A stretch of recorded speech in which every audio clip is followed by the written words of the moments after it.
여러분 반갑습니다. 오늘은 10차시 고려의 경제와 사회에 대해서 학습을 해보도록 하겠습니다. 우리 교과서에는 지금 고려의 경제와 관련된 내용이 빠져 있어요. 이번에 이제 교육과정이 개정되면서 한국사에서 전근대사 부분이 축소되면서 고려의 경제와 관련된 내용이 빠졌는데요. 하지만 우리가 한국사 능력 검정 시험을 친다든지 그 다음에 지금 현재 모의고사가 출제되는 거에서는 고려의 경제 파트가 나오고 있거든요. 그래서 그렇기도 하고 또 고려의 경제를 학습하면서 우리가 얻을 수 있는 시사점도 많기 때문에 교과서에는 없지만 학습지에는 고려의 경제를 넣어서 구성을 했습니다. 그래서 오늘은 고려시대 토지제도와 산업, 화폐에 대해서 탐구해 보고요. 고려시대 신분제도와 여성의 지위에 대해서 탐구해 보도록 하겠습니다.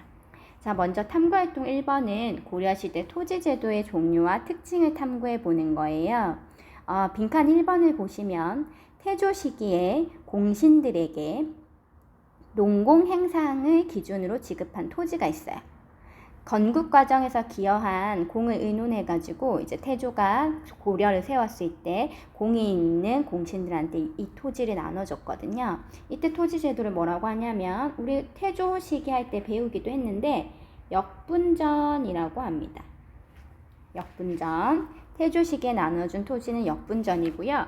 그 이후에 고려의 토지 제도는요, 전식과라는 명칭으로 이렇게 불려지게 돼요. 여기 보면 고려사라는 사료에 전식과라고 하는 것이 있지요. 이 전식과라고 하는 명칭은 어디서 오는 거냐면 질문 1번의 전식과 제도의 특징을 살펴보시면 아실 수 있을 것 같은데, 관리나 직역 담당자에게 곡식을 거둘 수 있는 논밭을 지급한 걸 전지라고 하고, 땔감을 얻을 수 있는 땅을 지급한 걸 시지라고 합니다. 그래서 이 전지와 시지의 앞글자를 따서 전식과라고 불렀고요. 이때는 토지의 소유권이 아닌 토지에서 조세를 거둘 수 있는 권리, 이 거둘 숫자에 조세 조자를 써서 수조권을 행사할 수 있게 했습니다. 관리가 죽거나 관직에서 물러나면 국가에 반납하는 것이 원칙이었는데요. 하지만 예외적으로 공음전이나 군인전 같은 토지는 세습이 가능했어요. 우리 공음전이라고 하는 토지는 어떤 사람들한테 주는 거냐면 우리 과거 말고 관직에 진출할 수 있는 방법이 있었잖아요. 5품 이상의 고위 관료의 자손들은 과거 시험을 치지 않고 관리로 진출할 수가 있었거든요. 혹시 그거 기억나세요? 그거 우리 음서제였죠, 그쵸? 음서제. 그래서 음서제로 관직에 진출한 사람들은 이 공음전을 받을 수 있었어요. 그래서 음자가 동시에 들어가 있으니까 공음전과 음서제는 세트로 딱 기억하시면 좋을 것 같습니다. 이 처음에 경종 때 시정 전식과가 만들어지고요. 목종 때 한 번 더 개정이 되고 문종 때 경정이 돼가지고 총 3번 전식과가 이렇게 바뀌게 되는데요. 지급 대상이 조금씩 바뀌어요. 처음에는 전현직 관리, 품계가 있는 사람들한테 다 주다가 나중에는 현직 관리만 이렇게 주게 됐고요.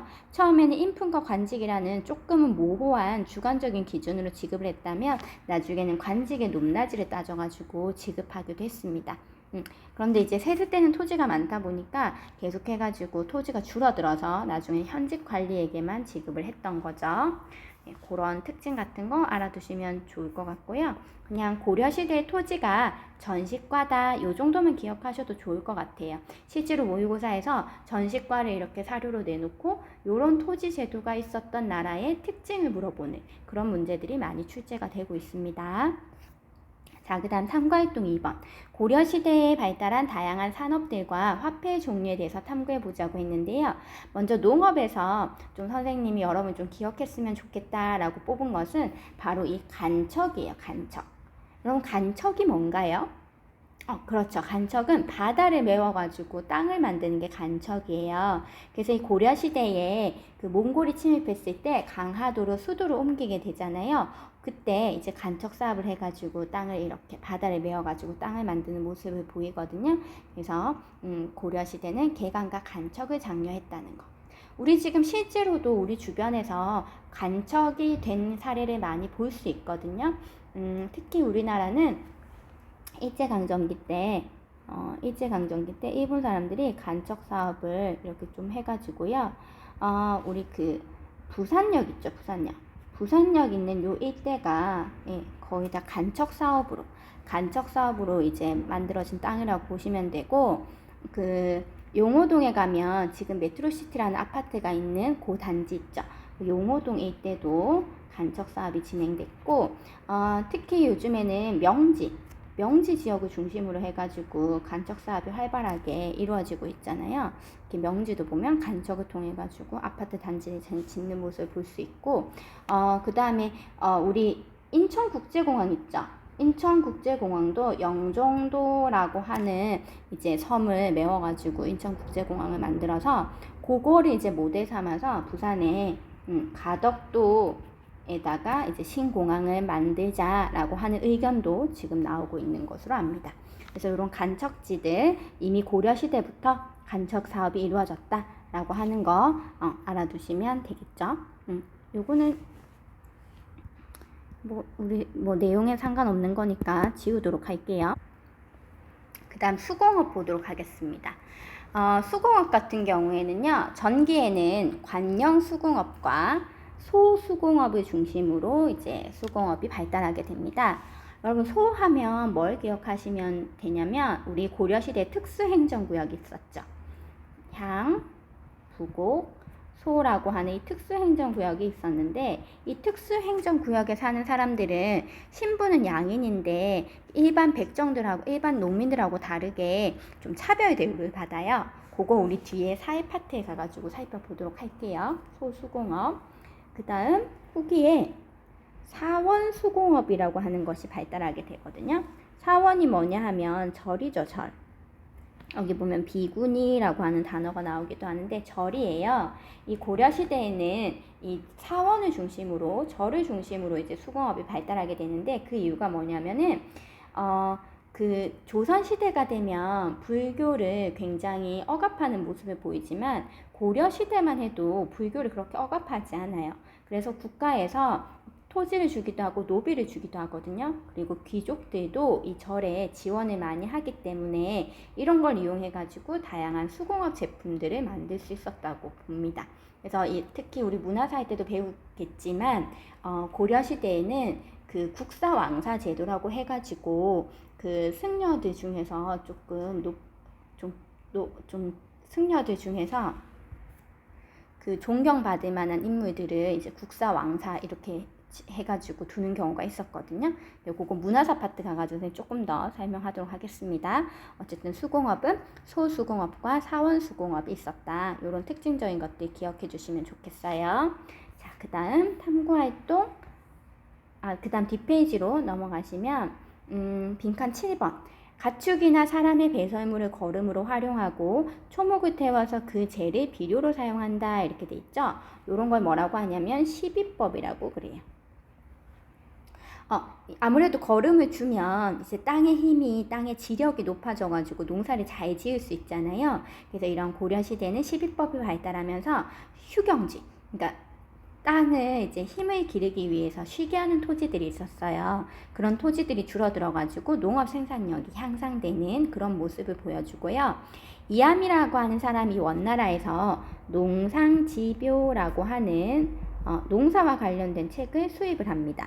하지만 우리나라 상황에 적용하기가 힘들었거든요. 그래서 나중에 조선시대에 가면 우리나라 상황에 맞는 농사직설이라고 하는 것이 만들어져요. 그래서 그거랑 좀 비교해 보라고 선생님이 학습지에 좀 실어 놓은 거고요. 문익점이 원나라에서 이걸 수입해 오죠.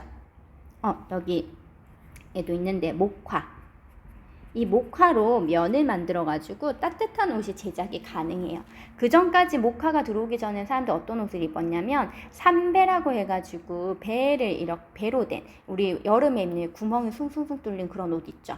그런 옷을 이제 여름에는 시원하지만 겨울에는 이제 이걸 대체할 옷이 없으니까 그걸 여러 겹 껴입었다고 해요. 물론 지배층들은 이제 비단 같은 걸로 옷을 만들어 입었겠지만 그러다 보니까 일본 백성들이 이제 추위에 취약했었는데 이 목화로 면을 만들어서 따뜻한 옷이 제작이 가능해서 의생활에 굉장히 혁신적인 변화가 찾아왔다라고 하는 것도 알아두시면 좋겠습니다. 자, 그 다음 상공업 보겠습니다. 고려시대 상공업의 특징은요, 국가가 관영상점이라고 하는 것을 개설해가지고요, 이 직접 상업에 참여했다는 게 굉장히 특징적이에요.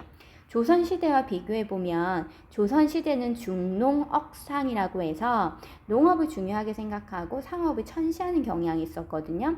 그런데 고려시대는 국가가 직접 관영상점이라는 걸 운영했다는 것도 굉장히 특징이라고 볼 수 있고, 재정 확대를 위해서 소금의 전매제를 실시한다든지 활발한 상업활동과 더불어서 여러 가지 화폐를 만든다든지 그런 특징들을 확인할 수가 있습니다. 근데 이제 일반적인 거래에서는요, 화폐가 주로 사용되지 못하고요, 주로 곡식이나 삼배 이런 걸 통해 가지고 이제 사용을 했다고 합니다. 그래서 밑에 고려시대 화폐에 실어놨는데요, 활구, 은병, 해동통보, 사만중보 이런 화폐들이 있었는데, 좀 여러분 뭐가 좀 특이해 보이나요? 그렇죠. 요거 굉장히 특이해 보이죠? 그래서 이게 모의고사에 굉장히 많이 나와요. 질문 2번에 선생님이 요 특이한 거를 이제 설명을 해놨는데, 이거 실제로 모의고사에 나왔던 내용 선생님 변형해서 적어 놓은 거거든요. 지난 주말 다녀온 한국은행 화폐박물관에서 아주 특이한 모양의 화폐를 보았다. 그거는 고려 때 고액거래 수단으로 사용되었다고 한다. 송나라에 다녀온 대각국사의천이 화폐 사용을 주장한 이후에 만들어진 여러 화폐 중 하나고, 은을 재료로 해서 우리나라의 지형을 본뜬 병의 형태로 수도 개경을 비롯한 지방에서 유통되었다, 이렇게 되어 있죠. 네, 그래서 이 질문 2번에서 공통적으로 설명하고 있는 고려시대의 화폐는 바로 활구, 은병입니다. 실제로 어때요? 우리나라 모양처럼 생겼나요? 그래서 이런 것들, 고려시대 화폐, 고려시대는 은병을 화폐로 만들었었다. 그 다음에 해동통보, 사만중보 이런 건 우리가 흔히 보는 화폐 모습이죠, 그쵸? 여기 이제 네모로 뚫려 있는 거 왜 그런 거예요? 그쵸? 이거를 이제 줄로 엮어가지고 가지고 다니기 위해서 여기에 네모로 뚫려 있는 거죠. 이렇게 해서 고려시대의 화폐까지 살펴봤습니다. 그 다음 뒷부분은 고려시대의 교류에 대해서 한번 살펴보도록 할게요. 질문 3번, 아래 자료들의 가에 들어갈 고려시대의 국제무역항에 대해서 물어보고 있어요. 고려시대 국제무역항, 여기 개경 근처에 있었던 요 국제무역항을 찾는 거거든요. 이 사진 작아서 잘 안 볼 수도 있는데, 개경 옆에 보면 여기 병란도라고 하는 국제무역항이 있었다는 걸 알 수가 있거든요. 여기 보면 고려의 수도 개경과 가까운 무역항이고, 여기에 대식국 상인, 즉 아라비아 상인들도 다녀갔다는 것을 확인할 수 있고요. 특히 강화도라는 섬에서 예성강이라고 하는 강이 보이시죠? 이 예성강이 수도인 개경과 가까운 강인데요. 이 예성강 하구에 국제무역항인 바로 병란도가 있었습니다. 그래서 여기 빈칸에는 질문 3번에 여기 빈칸 12번에는 병란도라고 적어주시면 되겠네요. 이 벽자가 풀의 벽자예요, 여러분. 우리 바닷물이 푸른 색깔이잖아요. 그래서 병란도, 푸른 바다 이렇게 연상하시면 좋을 것 같네요. 그래서 이 국제무역항 시험 문제에 굉장히 모의고사에 자주 출제되는 부분이니까 잘 알아두시면 좋겠습니다. 그 다음에 고려와 교류한 나라들을 한번 나열해 보려고 하는데요. 이때 중국은 송이라고 하는 나라였고요. 그 다음에 거란이 세운 나라, 요 나라가 있고요. 여진이 세운 나라, 금나라, 몽골이 세운 나라, 원나라, 그 다음에 일본, 그 다음에 대식국.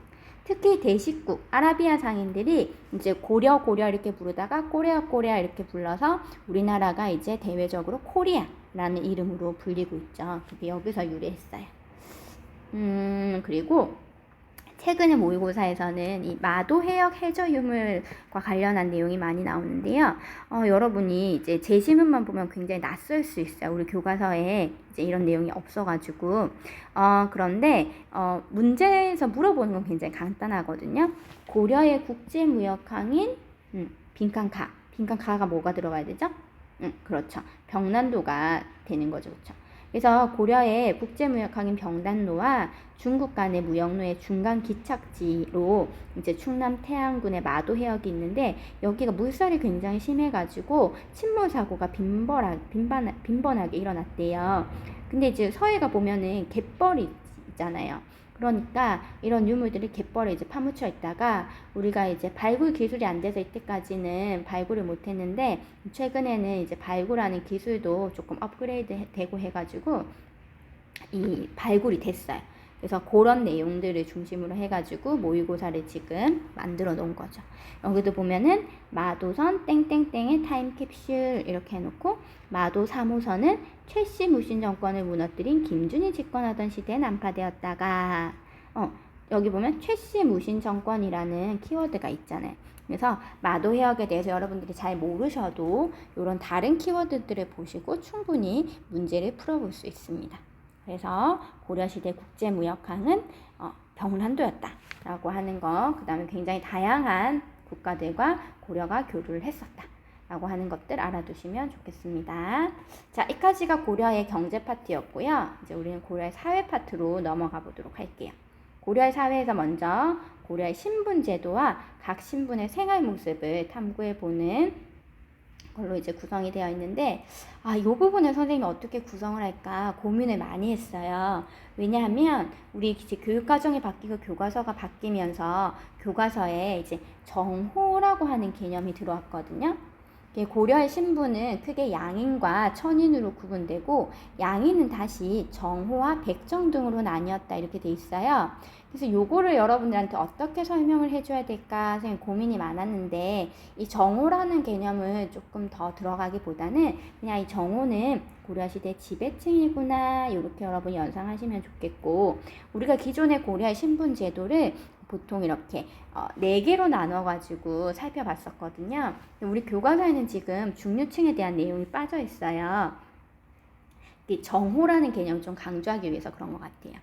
근데 우리가 기존에 모의고사나 또는 한국사 능력 검정 시험에서는 이 중류층에 대한 내용이 많이 나오기도 했거든요. 그래서 선생님이 고려의 신분제를 이렇게 4개로 나눠가지고 설명을 해놨어요.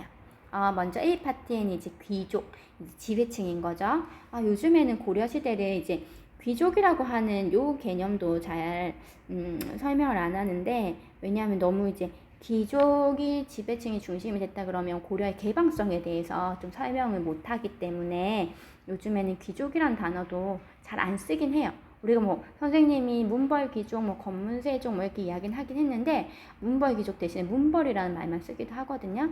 그래서 어쨌든 지배층 제위의 지배층이 있었고 그 다음에 이제 중간 지배층으로 이제 중류층이라고 해가지고 말단 행정 실무를 담당하고 직역을 세습하는 그런 계층들이 있었다는 거죠. 그래서 요 A와 B를 묶어가지고 이제 정호라고 부르는 거죠. 그리고 이제 C에 해당하는 양민. 그러니까 A, B, C 요 3개를 묶어가지고 양인이 되는 거고 D가 천인이 돼서 고려시대는 양인과 천인으로 구분된다. 요런 말이거든요. 근데 요 C에 해당하는 양인 또는 양민 요 사람들은 대다수 백정이라고 불리는 농민이었어요. 그래서 여러분들이 백정이라는 단어를 좀 잘 아셨으면 좋겠어요. 여러분한테 백정이라고 하는 단어를 이야기를 하면 조선시대에 이 도축업자들이 백정이라고 불렀거든요. 그거를 많이 연상을 하시더라고요. 근데 고려시대의 백정은 이 백자가 이제 순수하다 이런 의미거든요. 아무런 직역도 없다. 그래서 이 백정은 이제 농민, 고려시대의 농민은 백정이라고 불렀다. 이렇게 연상을 하시면 좋겠고, 요 사람들은 국가의 조세와 공납과 역의 부담을 졌어요. 법적으로는 과거 응시에 제한은 없었는데 향소 부곡에 사는 사람들은 양인이기는 하지만 차별 대우를 받았거든요. 그 차별 대우가 우리 여기 뒤쪽에 질문 5번에 나와 있거든요. 여기 보시면 차별 대우를 너무 많이 해가지고 이 소는 아까 수공업을 했다 그랬잖아요. 그래서 이 소수공업을 하면서 곡물을 굉장히 많이 징수를 해가지고 이 사람들이 굉장히 힘들었다. 소에 사는 사람들이 힘들었다는 내용이 사료에 나오고요. 특히 공주 명학소사람 망이망소에 우리 이거 어디서 배웠죠? 공주 명학소사람 망이망소에 이 사람들이 난을 일으켰는데 어디서 봤어요? 그렇죠. 우리 무신집권기 때 봤죠. 그쵸? 이런 사람들이 차별 대우에 반발해가지고 난을 일으키기도 했다는 거죠. 그럼 도대체 이 소의 주민들이 도피하거나 봉기한 이유가 뭐냐? 여기 보면은 곡물 중에서 너무 가중해서 도피한다는 내용도 나오고 공주 명확소 사람 망이 망소해가 봉기한다는 내용이 나오잖아요. 그 이유가 뭘까? 우리 교과서 48쪽에 소주민들이 차별받은 내용이 나와 있거든요. 그 내용을 여러분이 좀 서술하시면 좋겠어요. 그래서 선생님하고 같이 한번 서술을 한번 해봅시다. 이 사람들은 신분상 양인이지만 백정보다 더 많은 조세와 역을 부담을 하고요. 또 학교 입학과, 이때 학교라고 하는 건 국자감이겠죠? 학교 입학과 과거 응시에도 제한을 받았다. 거주 이전의 자유가 없었다는 내용이 지난 교과서에는 적혀 있었는데 이번 교과서엔 그 내용은 빠졌더라고요. 어쨌든 이 소에 사는 사람들, 향소, 부곡, 소에 사는 특수행정구역에 사는 사람들은 신분상은 양인이지만 백정보다 더 많은 조세와 역을 부담하고 학교 입학과 과거 응시에도 제한을 받았다는 그 사실 여러분들이 꼭 기억하시면 좋겠습니다. 그 다음에 아까 여기 맨 마지막에 제일 밑에 있는 이 피지배층에 해당하는 이 사람들은 천민인데 대다수는 노비예요. 이 노비들은 매매 상속 증여가 가능한 재산처럼 취급이 됐기 때문에 사람이 아니라 물건처럼 취급이 됐어요. 안타까운 일이죠. 신분제 사회에서 이제 발생할 수 있는 일인데 일천직천이라고 해가지고 아버지와 어머니 둘 중에 한 명이 천인이면 자녀들도 태어나자마자 천인이 되는 거예요. 그리고 천자수모법이라고 해가지고 어머니의 신분을 따라가는 그런 원칙이 있기도 했었고요. 그 다음에 이 노비를 누가 소유하고 있느냐에 따라 가지고 공노비랑 사노비로 이제 나뉘게 됩니다. 그런데 이 노비라고 하는 신분이 태어날 때는 노비의 신분을 받지만 자기가 노력하면 벗어날 수도 있었어요. 그 내용이 우리 그 질문 6번에 보면 나와 있거든요. 요거 보시면 향리가 중앙의 관리로 진출하는 경우도 있고 군인이 무관으로 승진하는 경우도 있고요. 외거노비라고 해가지고 주인과 따로 사는 노비가 있었거든요. 이 외거노비들 경우에는 돈을 모아가지고 이 돈을 주인한테 바치고 노비 문서를 없애서 일반 그 농민인 백정으로 되는 경우도 있었습니다. 그리고 향부곡소가 이제 그 차별 대우를 많이 받았다고 했잖아요. 그런데 이제 그 몽골군의 침입을 격퇴해가지고 일반 군현으로 승격되는 경우가 있었어요. 대표적인 예가 뭐냐 하면은 우리 몽골 침입했을 때 김윤후라고 하는 승려가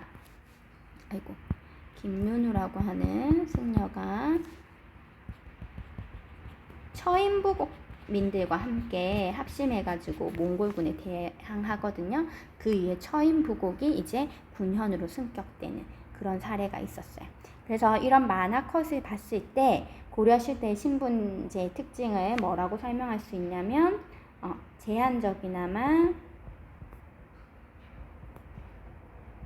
지위와 신분을 상승시킬 수 있는 가능성이 있었다. 그렇게 정리를 하시면 될 것 같습니다.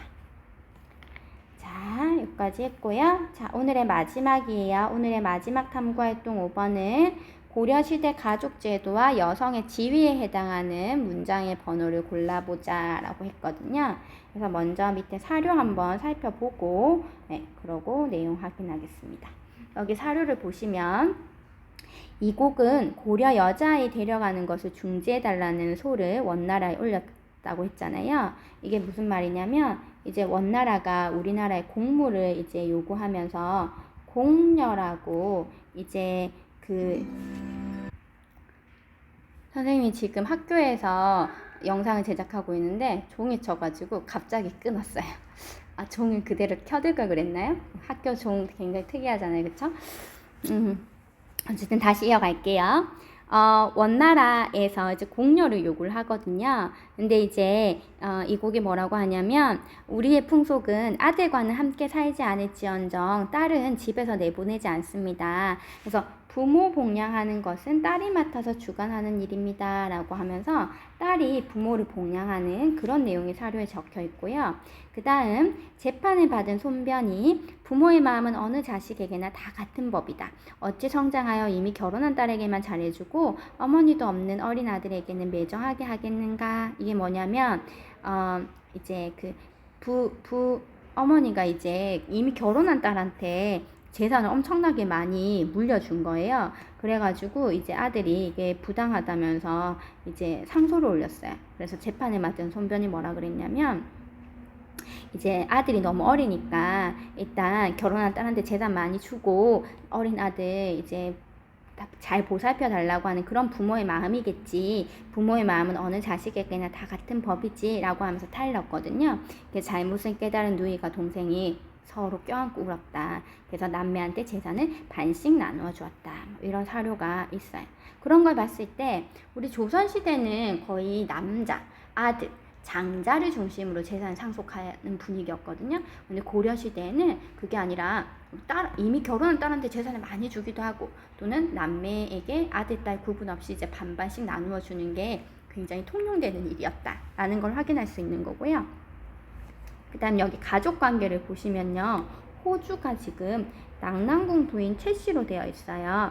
이런 걸 봤을 때 고려시대에는 여성도 호주가 될 수 있었다라는 걸 확인할 수 있고 그 다음 이제 모의고사에 나온 내용을 봤을 때 어머니께서요 20년 전에 3살인 나를 데리고 2딸이 있는 아버지와 재혼을 하셨다 한다 이렇게 돼 있잖아요. 그래서 어머니가 재혼, 그러니까 여성의 재혼이 가능했다는 걸 보여주고요. 그 다음에 어머니께서 아버지가 일찍이 우리 3남매에게 재산을 똑같이 나눠주라고 하셨다며 종이 한 장을 내밀었다고 했잖아요. 이걸 봤을 때 이제 재산도 똑같이 이제 나눌 수 있었다라는 걸 알 수 있어요. 그래서 우리가 고려시대의 여성의 지위를 한번 확인해 보면 일단 여성이 호주가 될 수 있었던 거고요. 호적은 남녀 구분 없이 태어난 순서로 기재한 거고 여성의 재혼이 비교적 자유로웠다는 걸 알 수 있고 그 다음에 부모의 재산은 아들, 딸 구분 없이 고르게 상속되었고 아들과 딸이 돌아가면서 제사를 지냈다는 것도 알 수 있고 사위가 처가살이를 하는 경우가 많았다는 것을 알 수 있습니다. 한마디로 조선시대에 비해서 고려 여성의 지위는 남성과 동등한 그런 지위를 누렸다는 것을 알 수가 있어요. 자, 여기까지 해가지고요. 고려시대 경제와 사회에 대해서 학습을 했습니다. 다음 시간에는 고려의 사상과 문화에 대한 내용을 학습하도록 하겠습니다. 수고하셨어요.